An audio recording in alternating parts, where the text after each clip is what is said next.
Le Flash Info. Et c'est une nouvelle étape importante pour le PR de Flamanville que celle qui a eu lieu hier en début d'après-midi. La cuve du futur réacteur a été livrée sur place. Arrivée par mer, cette pièce d'acier de 425 tonnes fabriquée par Areva est un composant majeur de l'EPR. C'est en effet dans cette cuve que doit prendre place le cœur du réacteur au sein duquel aura lieu la combustion nucléaire. Nucléaire toujours, un incident de niveau 1 sur l'échelle INES s'est produit le 9 septembre dernier dans l'une des usines de retraitement de combustible usé de La Hague. Dans un atelier de purification de plutonium, une alarme a signalé une hygrométrie anormale. Le personnel a mis 3 heures avant de découvrir la défaillance. Cet incident n'a pas eu de conséquences sur le personnel ou sur l'environnement. L'autorité de sûreté nucléaire a cependant décidé de le classer. Social mobilisé depuis bientôt 1 an contre les réorganisations du temps de travail proposé par leur direction. Les salariés de l'hôpital Pasteur de Cherbourg appellent la population à les soutenir.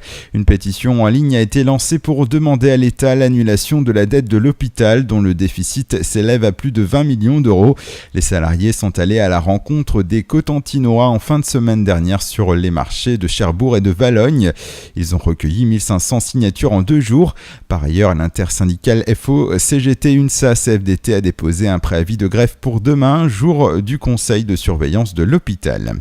On poursuit au tribunal de Cherbourg. Un homme de 41 ans avec 7 mentions à son casier judiciaire a été condamné hier à 7 mois de prison ferme. Le 5 octobre, il s'en était pris à des habitants de son immeuble alors qu'il rentrait chez lui et avait même menacé les victimes avec un couteau.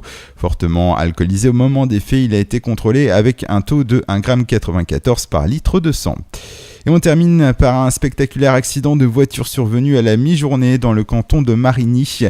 Sur la RD 29, après une perte de contrôle et quelques tonneaux, une voiture a fini sa course sur le côté de la carrosserie. Blessée, la victime, une jeune femme de 29 ans, a été dirigée vers le centre hospitalier mémorial de Saint-Lô.